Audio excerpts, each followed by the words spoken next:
अगर आप होंडा की बाइक लेने का सोच रहे हैं तो कभी मत लेना, क्योंकि होंडा की बाइक्स जितनी अच्छी हैं इनका आफ्टर सेल सर्विस उतना ही घटिया है।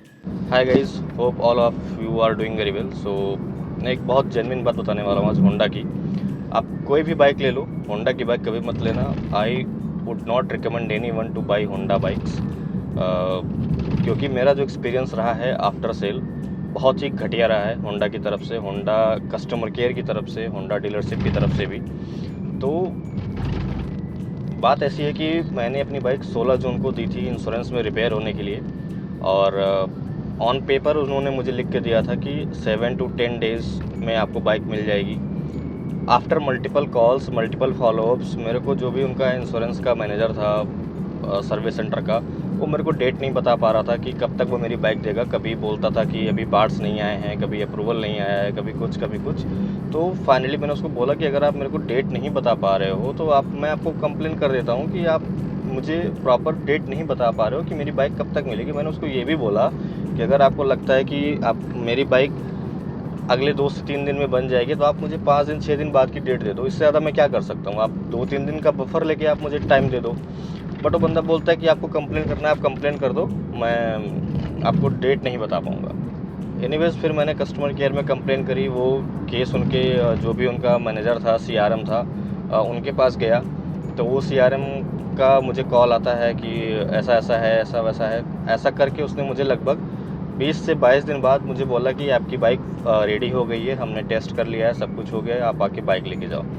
उसके बोलने पे मैं अराउंड 40 किलोमीटर ट्रैवल करके गया अपनी बाइक लेने के लिए, और वहाँ जाके ये पता चलता है कि उसके कुछ पार्ट्स अभी भी नहीं आए थे, पेंडिंग थे। पहला पॉइंट कि अगर आपके पास पार्ट्स नहीं थे तो आपने मुझे क्यों बुला लिया बाइक लेने के लिए। और जब मुझे उन्होंने बाइक दी उसमें हैंडल इश्यूज़ थे, हैंडल टिल्ट था उसका, थोड़ा मुझे बेंड लग रहा था लेफ़्ट साइड में, हैंडल लॉक नहीं हो रहा था। कुछ चीज़ें मैंने उनको ऑन द स्पॉट वहाँ पे बताई। कुछ पार्ट्स मिसिंग थे जो नहीं लगे हुए थे, नए पुराने ही लगे हुए थे, वहाँ पे डैमेज पार्ट लगे हुए थे। तो उन्होंने बोला कि इसके लिए हम ऑर्डर लगा देंगे, आप 1 हफ्ते बाद आ जाना बाइक लेके, हम आपका लगा देंगे। मुझे ये चीज़ समझ में आ गई कि उनको अपना जॉब कार्ड क्लोज़ करना था, इसलिए उन्होंने मुझे बाइक कैसे भी करके बस डिलीवर कर दी। बट ठीक है, मैंने सोचा चलो ठीक है, थोड़ा कोऑपरेट करते हैं, और मैं बाइक लेके आया। और उनको जो भी इश्यूज़ थे मैंने बताया। हेडलाइट का इशू थोड़ा था, उसकी हाई बीम नहीं ऑन ऑफ हो रही थी, एंड उसका एक हेडलाइट काउल का पार्ट नहीं आया था, रियर सीट काउल का पार्ट नहीं आया था, टैंक कवर लूज़ था, वो भी नहीं चेंज हुआ था, तो हैंडल भी टेढ़ा था। इतनी सारी चीज़ें उसमें इश्यूज़ थे। 1 हफ्ते बाद जब मैं दोबारा गया वहाँ पे अराउंड 5 जुलाई को, तो उन्होंने मेरे को बोला कि ये सब चीज़ें दोबारा से इंश्योरेंस में जाएगी, रीक्लेम में जाएगी। मुझे नहीं पता उन्होंने इतने दिन तक क्या किया। मुझे बुलाया था कि आप आ जाइए, सारी चीज़ें आ गई, सारे पार्ट्स आ गए। जब मैं वहाँ दोबारा गया तो पता लग रहा है एक पार्ट्स का उन्होंने गलत रॉन्ग कलर में ऑर्डर कर दिया। स्पेयर पार्ट्स वाले को मैंने पूछा कि भाई ये क्यों किया, तो बोलता है कि वो आ गया तो आपको दोबारा से आना पड़ेगा, हम रीऑर्डर करेंगे पार्ट्स को। देन मैंने कहा ठीक है भाई, मैंने बर्दाश्त किया। वो भी मैंने कस्टमर केयर में दोबारा on the same day call किया और उनको बताया ऐसी सारी चीज़ें। आपको एक चीज़ जान के मतलब शॉक लगेगा कि होंडा का कस्टमर केयर भी आपकी बात नहीं सुनता है। आपको एक ऑटोमेटेड कंप्लेंट नंबर रजिस्टर्ड होकर आपके टेक्स्ट मैसेज पे आ जाता है, लेकिन उस पर आपको कोई फॉलोअप कॉल नहीं आती, कोई मेल नहीं आता, कोई मैसेज नहीं आता। जो भी होगा डीलरशिप आपसे कांटेक्ट करेगा, अगर करना हुआ तो होंडा की तरफ से आपसे कोई बात नहीं करेगा। फिर सेकेंड टाइम उन्होंने मेरे को 15 जुलाई के आसपास बुलाया कि सारी चीज़ें हो गई हैं। जब मैं 15 जुलाई को गया तो भी वहाँ पे सेम इशू था कि अभी भी सारे पार्ट्स नहीं थे उनके पास। इंश्योरेंस का झमेला था, नाटक था, जो भी था उनकी दिक्कतें थी अपनी। हैंडल टेढ़ा था, हैंडल रिपेयर नहीं हो पा रहा था, तो उन्होंने बोला कि इसका हैंडल टी में प्रॉब्लम है। मैंने उनको बोला कि ये सब चीज़ें मैकेनिक ने क्यों नहीं देखी, मुझे दिख रही हैं तो साफ साफ मैकेनिक को भी दिखनी चाहिए थी कि हैंडल टेढ़ा है। ऐसा तो है नहीं कि आपने पार्ट्स रिप्लेस कर दिया तो दैट्स इट। अगर गाड़ी नहीं सही है तो बाइक नहीं सही है तो आपने क्यों डिलीवर कर दी, आपको देखना चाहिए, आपको बताना चाहिए कस्टमर को इसमें ये प्रॉब्लम है, नहीं है, इतना टाइम और लगेगा। आप कस्टमर को डायरेक्ट कॉल कर ले रहे हो, वर्कशॉप आ जाओ, और आपकी बाइक रिपेयर ही नहीं है ठीक से।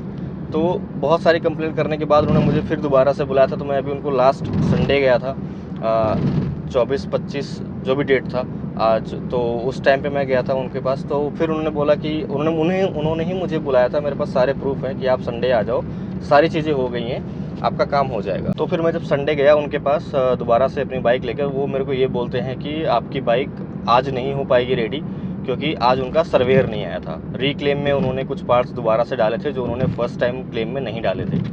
आई डोंट नो किसकी गलती थी, क्योंकि मेरे पास कोई कम्युनिकेशन नहीं था कि इतने पार्ट्स का ऑर्डर गया है, अप्रूवल गया है और इंश्योरेंस ने क्या अप्रूव किया, क्या रिजेक्ट किया। मेरे पास कोई कम्युनिकेशन नहीं है किसी का भी। दोबारा उन्होंने रीक्लेम में डाला और इंश्योरेंस नहीं था, तो उन्होंने मुझे बोला कि आप बाइक खड़ी कर दो, आप दोबारा आना।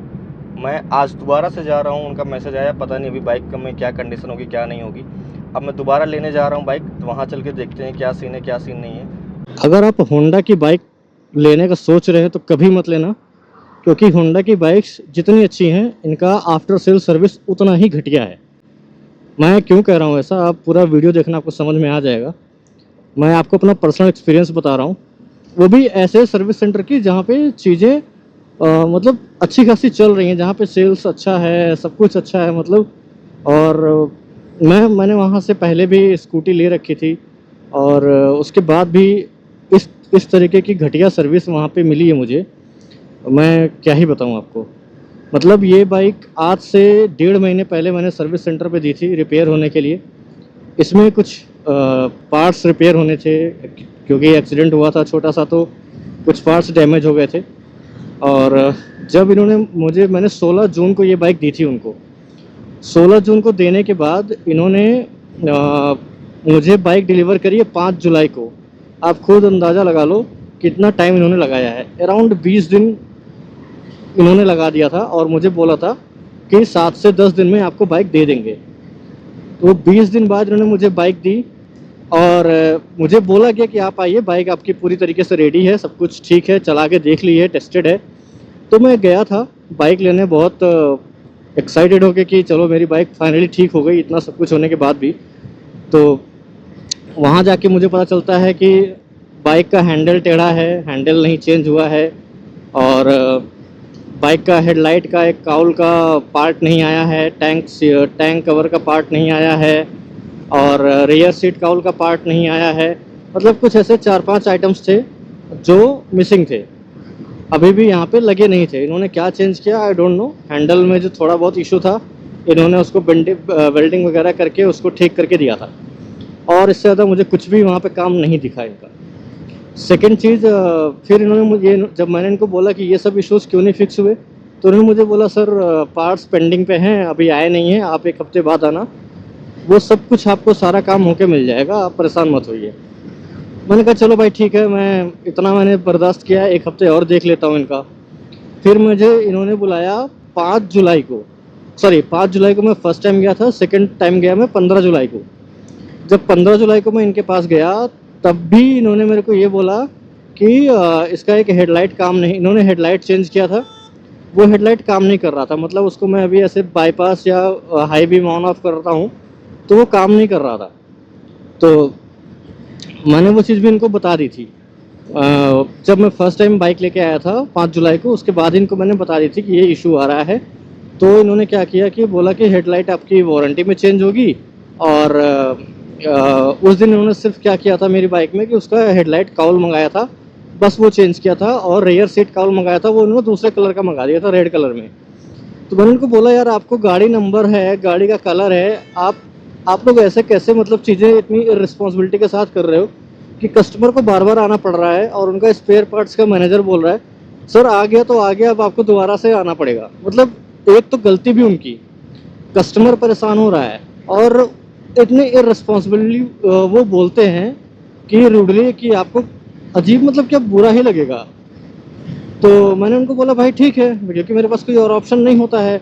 मैंने वहीं पे खड़े खड़े कस्टमर केयर में भी कंप्लेन किया, और आप यकीन नहीं करोगे इनका कस्टमर केयर भी इतना घटिया है कि जिसकी कुछ मतलब लिमिट ही नहीं है।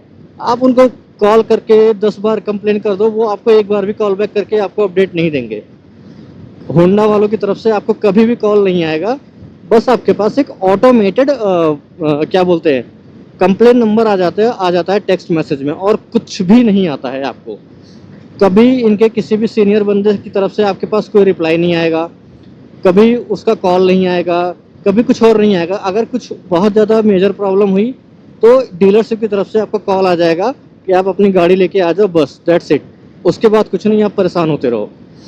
10 दिन लगे, 20 दिन लगे, महीना भर लगे, 1.5 महीना लगे, 2 महीने लगे, किसी को कोई फ़र्क नहीं पड़ता। सब अपने हिसाब से काम करते हैं। फिर 15 जुलाई को जब ये सब हुआ, इन्होंने फिर मुझे बोला कि आप सर एक आध हफ्ते बाद आ जाना, हम दोबारा से पार्ट्स ऑर्डर करके मंगा के लगा देंगे। मैंने बोला भाई ठीक है, चलो मैं तब भी आ जाऊंगा। अब मैं जब इनसे अब मैं जितनी बार भी गया हूँ डीलरशिप की तरफ से, मुझे जब भी इनके मैनेजर का कॉल आया है या मैसेज आया है, मैं तभी गया हूँ। मेरे पास सारे प्रूफ है, मैं दिखा भी सकता हूँ, तभी गया हूँ। और जब मैं अभी लास्ट संडे में गया 25 या 26 जुलाई को, वहाँ पे जाके ये मेरे से ये बोल रहे हैं कि सर आज काम नहीं हो पाएगा। अगर जब काम करना ही नहीं था तो मुझे बुलाया क्यों भाई? वो यहाँ पे जाके ये बोल रहे हैं कि सर गाड़ी में जो भी पार्ट्स हैं वो रिक्लेम में जाएंगे और गाड़ी का सर्वे होगा, उसके बाद ही वो अप्रूवल आएगा, देन आपका काम हो पाएगा। इवन उनके पास उन्होंने पार्ट्स ऑर्डर करके मंगा रखे हैं, लेकिन फिर भी वो चीज़ें नहीं हो रही थी। मुझे समझ नहीं आता है इतनी लापरवाही कोई कैसे कर सकता है। एक बार हो गया, दो बार हो गया, आप बार बार ऐसे कर रहे हो। उसके बाद जब फिर मैंने कंप्लेन करी, इनके रीजनल ऑफिसर को मैंने मेल डाला, उनसे उनको कंप्लेन किया, रिटर्न मेल दिया, तो फिर जाके इन्होंने मुझे आज बुलाया था। कल इनका मैसेज आया था कि गाड़ी रिपेयर हो गई है, सब कुछ हो गया है, इसका हैंडल टेढ़ा था तो इन्होंने एक हैंडल टी मंगा के चेंज किया। पता नहीं मतलब क्या करते हैं क्या नहीं करते। मुझे अभी भी गाड़ी थोड़ी सी हैंडल थोड़ा सा अभी भी मुझे टिल्ट तो लग ही रहा है, बट ये कह रहे हैं नहीं हो गया है। और इतना टाइम नहीं था मेरे पास कि मैं दोबारा से इनसे बहस करूं, दोबारा से गाड़ी वहाँ पे खड़ी करके आऊँ बार बार। तो मैं गाड़ी फाइनली अपनी लेके आ गया। अब जो भी होगा मैं इनसे कंप्लेन में बात करूँगा। अब मैं इनके पास नहीं जाऊँगा, ना ही मैं कंज्यूमर, मैंने सारा मैटर कंज्यूमर फोरम में भी डाल दिया था। मतलब मैं क्या करूँ, मतलब आप लोग ही बताओ मैं क्या करूँ। एक बार हो गया, दो बार हो गया, तीन बार हो गया, मैं आज 5वीं बार गया हूँ सर्विस सेंटर अपनी बाइक लेने। तो मैं अब जाके बाइक लेके मैं अब घर जा रहा हूँ। दूसरा डिस्टेंस भी मतलब one side around 40 to 42 kilometre है। 40 से 42 किलोमीटर मेरा वन साइड पड़ता है, मतलब 80 to 85 किलोमीटर मेरा एक दिन का अप एंड डाउन हो जाता है सर्विस सेंटर का। ये सब चीज़ें इनको पता है डे वन से। उसके बाद भी ये लापरवाही करते हैं। एक बंदा बोलता है सर आप मेरे से बात किया करो, एक बंदा बोलता है ये कोई, फिर वही बंदा बोलता है इसके बारे में मुझे नहीं पता, इसके बारे में आपको इनसे बात करनी चाहिए थी, उन्होंने मुझे नहीं बताया। इस तरह के वहाँ पे लापरवाहियाँ चलती हैं भाई। और ये मैं जिस सर्विस सेंटर की बात कर रहा हूँ ये है नोएडा का पायनियर 1 होंडा 2 व्हीलर, और ये है सेक्टर 63 में। बहुत ही घटिया वर्कशॉप है भाई, कभी भी मत जाना वहाँ पे, क्योंकि मेरी वहाँ पे जितने भी लोगों से बात हुई है ना, जितने भी कस्टमर से या बाइक ओनर से बात हुई है, सबका एक्सपीरियंस वहाँ पे ख़राब रहा है। कभी किसी को बोल देंगे आपके पार्ट्स ऑर्डर हो गए हैं, जब बंदा पार्ट्स लेने जाएगा बोलेंगे पार्ट्स नहीं आए हैं, पार्ट्स गलत आ गए हैं, कुछ ऐसे मतलब अजीब सी लापरवाही चलती है वहाँ पे। उसके बाद जब मैंने इनको कंप्लेन करके मैंने इनको बोला कि मेरे को मेरा कंपनसेशन चाहिए भाई, मेरा मेंटली मैं परेशान हो चुका हूँ, मेरा टाइम बर्बाद हो रहा है, मेरा पैसा लॉस हो रहा है, हर बार मुझे कैब करके आना जाना पड़ रहा है। तो ये मेरे को क्या ऑफ़र करते हैं कि आप एक आफ्टर 3 सर्विस आप एक मेरे से फ्री पेड सर्विस ले लो। मतलब जो 4th सर्विस में कराऊंगा, चौथी सर्विस कराऊंगा, वो मैं इनके यहाँ जाके कराऊँ और वो मेरे को ये फ्री ऑफ कॉस्ट करके देंगे। जो भी होगा उसमें लेबर चार्ज ये मेरा इंक्लूड नहीं करेंगे। ये इन्होंने मुझे ऑफ़र किया है। मतलब मैंने यहाँ पे 2000 से ज़्यादा मैंने आने जाने में खर्च कर दिया, और 1.5 महीने से ज़्यादा इन्होंने मेरा समय बर्बाद किया, और जो गाड़ी का तेल लगा अलग लगा, मेरा पेट्रोल लगा, मेरा जो फाइनेंशियल लॉस हुआ वो अलग हुआ। उसके बदले में ये मुझे ऑफ़र कर रहे हैं एक फ्री सर्विस। मैंने इनको बोला भाई नहीं मुझे नहीं चाहिए, मैं इतना खर्चा कर रहा हूँ, मैं वो भी कर लूँगा, मैं देख लूँगा जो भी होगा। तो मेरा आप लोगों से फाइनली यही है कि अगर आप होंडा की बाइक ले रहे हो मत लेना, या फिर ले रहे हो तो सिर्फ बाइक ये सोच के लेना कि आपको आफ्टर सेल सर्विस अच्छी नहीं मिलेगी। इस चीज़ के लिए मेंटली प्रिपेयर होके जाना, क्योंकि वहाँ पर जितने भी लोगों की मैंने बाइक सर्विस में आई हुई देखी है, सबके साथ कुछ ना कुछ इश्यूज हुए हैं यहाँ पे इस सर्विस सेंटर में खास करके। और सबसे बड़ी बात यह है ना कि होंडा वालों का भी कोई एक्शन नहीं होता है।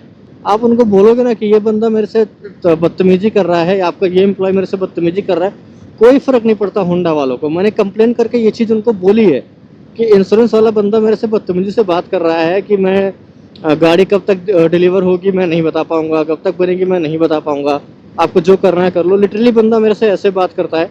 और जब मैंने होंडा में ये चीज़ बोली तो वो लोग कुछ नहीं कर रहे, सर हमने कंप्लेन रजिस्टर कर दी है, आपको कॉल आ जाएगी, आपको अपडेट आ जाएगा। ना आपके पास अपडेट आएगा, ना आपके पास कॉल आएगा, ना ही उस बंदे के अगेंस्ट में कोई एक्शन लिया जाएगा।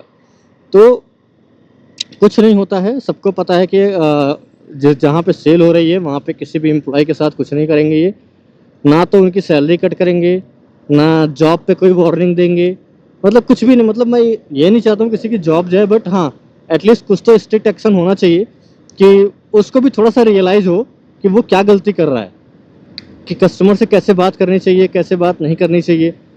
थोड़ा तो उनको भी एहसास होना चाहिए। इतना सारा कम्युनिकेशन गैप, इतनी सारी प्रॉब्लम्स, आई डोंट नो, मतलब होंडा को ये सब चीज़ें पता हैं, उसके बाद भी वहाँ पे कोई इम्प्रूवमेंट नहीं है। तो भाई अभी भी इन्होंने मेरे को ये बोला है कि ये ठीक करके दिया है, मेरे को नहीं ठीक लग रहा है। आपको मैं दिखाता हूँ यहाँ पे, पता नहीं आपको विजिबल होगा कि नहीं होगा। आप देखो यहाँ पे, ये देखो, ये अभी भी मेरे हाथ में आ जा रहा है और हिल रहा है। इन्होंने पता नहीं, मुझे तो लग रहा है कि इन्होंने यहाँ पे चिपका दिया है इसको, ऐसा मुझे लग रहा है, क्योंकि अगर ये हाथ में नहीं आना चाहिए, पहली चीज़। दूसरी चीज़ कि मुझे इन्होंने ये बोल रहे हैं कि इन्होंने टैंक कवर चेंज किया है, मुझे तो नहीं लग रहा है कि इन्होंने टैंक कवर चेंज किया है, क्योंकि अगर टैंक कवर चेंज होता ना तो वो दिखता, बट वो मेरे को लग रहा है कि पुराना ही है, उसमें मुझे नया कुछ भी लग नहीं रहा है। जो स्क्रैचेस पड़े थे वो अभी भी वहीं भी पड़े हैं, पुराने वाला ही है वो। बट एनी हाउ ये बोल रहे हैं कि स्क्रैचेज हैं, सॉरी नया टैंक कवर लगा है। तो अभी मेरा पेशेंस भी ख़त्म हो चुका है, तो मैं दोबारा तो नहीं जाने वाला हूँ। हालांकि मैं कंप्लेन भी अपना बंद नहीं करने वाला हूँ, कंप्लेन भी मेरा बंद नहीं होगा, और ना ही मैं दोबारा जाने वाला हूँ, क्योंकि 1.5 महीने से मैं जा ही रहा हूँ। तो अब देखते हैं यहाँ पे भाई गाड़ी कैसी चलती है कैसी नहीं चलती है। इसका गियर वगैरह का इशू भी मैंने रिपोर्ट किया था, तो इन्होंने पता नहीं क्या क्या इसमें 2 पार्ट्स चेंज कर दिए।